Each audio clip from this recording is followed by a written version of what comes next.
Good afternoon. This is the first in a series of local podcasts. We're joined with Geoff Marshall, who's a former UK MD of The Body Shop, and also Terence Conran, and he's going to be asking me a whole range of questions.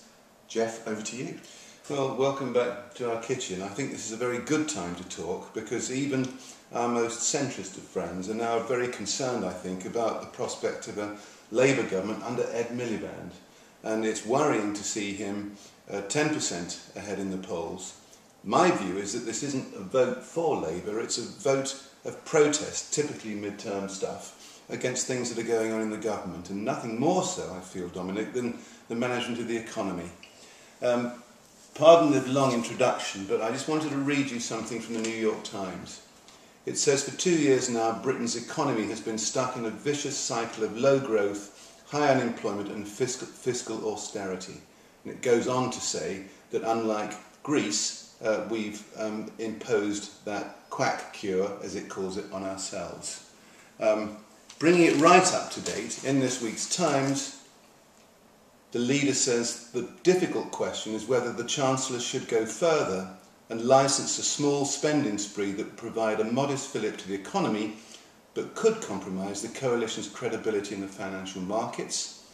We also have comments from the CBI and the BCC, and from Liam Fox and David Davis, and you this week are aligned with those who would go in for the shock therapy in the Times. So I thought this would be a great opportunity to ask you face to face what your view on the current management of the economy was, and what steps you think might be taken to restore our fortunes. Sure. Well, there's a lot in there. I mean, the first thing to say about the poll ranking is that whilst, of course, I'd rather we were 10 points ahead, fact is, for a mid-term government going through a period of austerity in coalition, there have been governments which have been far more unpopular at this stage. Doesn't mean I'm complacent, but it doesn't mean I would resort to knee-jerk reactions or populist quick fixes. In terms of the economy and some of the stuff that the Times has been talking about and the options, I think if you look at the situation now, first of all, it's not all bad.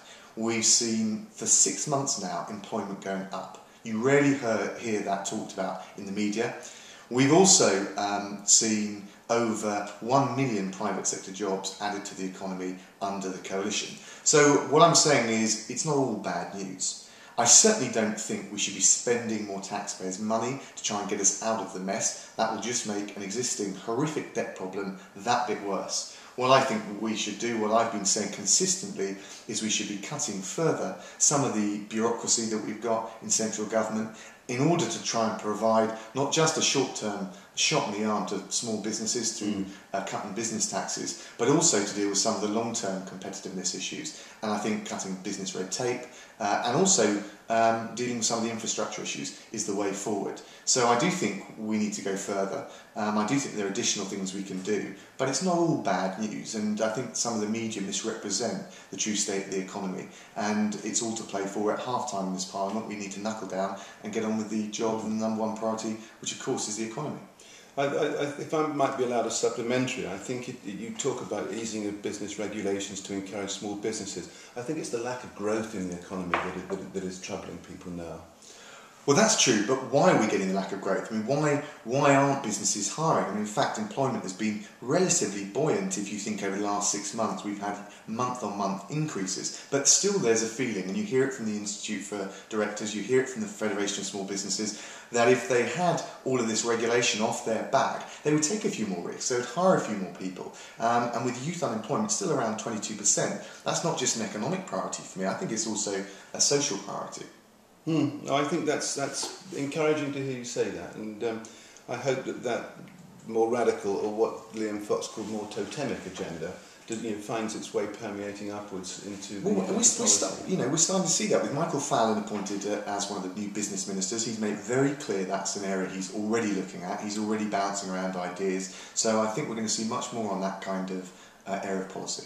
And I hope, being involved in a couple of consultancies, that the relaxation of some of the local planning laws, I hope that declared policy now goes ahead at full steam. We've already had a good long look at that, and there's been a huge streamlining of the hundreds of pages of planning policy down to a much smaller guide for local authorities and for businesses. I'm happy to look at options for more streamlining, but I think we need to be a little bit careful, and I certainly wouldn't want to see Greenbelt being sold off left, right and centre, because I think that'd be quite a short-term fix, and also go against a lot of the localism and the environmental credentials that we've painstakingly built up. Yes. I think walking on a tightrope does need to be one of your new skills.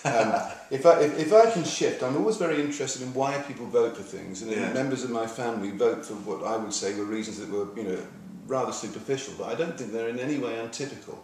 And in this week's papers, we've seen discontent at the fact that £280 million of UK money is going to India as a support for Indian industry and economy. They have a $1.85 trillion GDP and a multi-billion-dollar space program. Lots of people will say the government isn't thinking this through. Why do they need that money? Don't we need that money for health and all sorts of other things in this country when they plainly don't? I'm not against international overseas aid by any means, but India doesn't seem to be a worthwhile recipient. What would be your view on that? Well, also, India have said for a long time now that they want to wean themselves off aid. I think it's probably something the government will look at.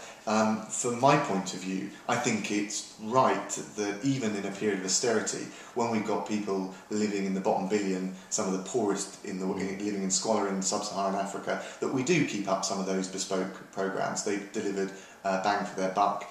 I think where you're dealing with what I would call the middle-class countries, some of the BRICS, we don't give aid to Russia anymore, the government's finished that. It's consolidated down a lot of the multilateral and bilateral programmes, and I think we should probably take a long hard look at India, because they do have pockets, and quite a lot of them, of abject poverty.